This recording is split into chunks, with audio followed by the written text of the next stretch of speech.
nongeye kubasuhuza rero aho muri hirya no hino. Ndatekereza mumeze neza nk'uko bisanzwe. Ndi Hagenimana, ngarutse rero kubagezaho indi message nziza nk'uko bisanzwe. Rero mwabonye ko natangiye gahunda yo gukomeza guhererekanya ubuhanga bwo gucuranga ziriya ndirimbo. Mwabonye ko nabitangiye, nibyo n'ukuri ndakomeje. Mukomeze mukore subscribe kugira ngo ninjya nshyiraho video uyibone mu bambere. Ubwo rero gukora subscribe ni umusanzu udasanzwe.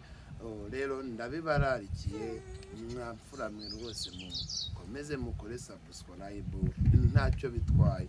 Ubundi se subscribe ko ari ikintu n'ahantu kanda gusa, cyemba mbona no kutayiha umuntu rwose wa wihoye ubusa, ahubwo n'ahantu kanda honyine, n'ahantu hagira icyo hangiza. Ubwo rero kuba waha umuntu subscribe ni ibintu byoroshye. Hagati aho rero hari ikindi nagira ngo mbamenyeshe nk'abakunzi banjye. Ushobora kuba wenda uvuga uti ko mfite ubukwe ariko nkaba ntarabona umu MC cyangwa se Master of Ceremonies ushobora kuzaza kuntaramira. Njyewe rero wambukinga, kuko ushobora kuntumira mu buryo bubiri. Ushobora kuntumira ndi umutaramyi, ushobora kuntumira nka MC cyangwa se Master of Ceremonies in full. Ibyo byose nabigukorera.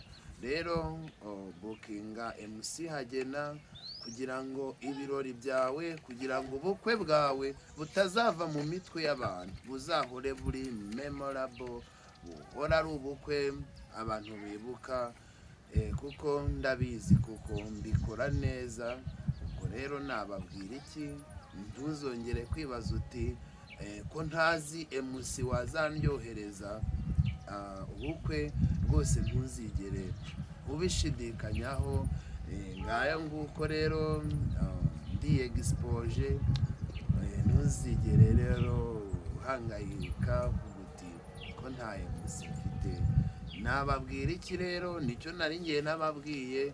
Reka nikomereze. Nimero yo ibihari, ntago wayibura rwose. Nishyira muri description hasi. Ubwo rero nizere kutayibura. Reka nikomereze urugendo. Mugira amahoro, ariko mwibuke gukomeza gukora subscribe, kuko ni inkunga idasanzwe.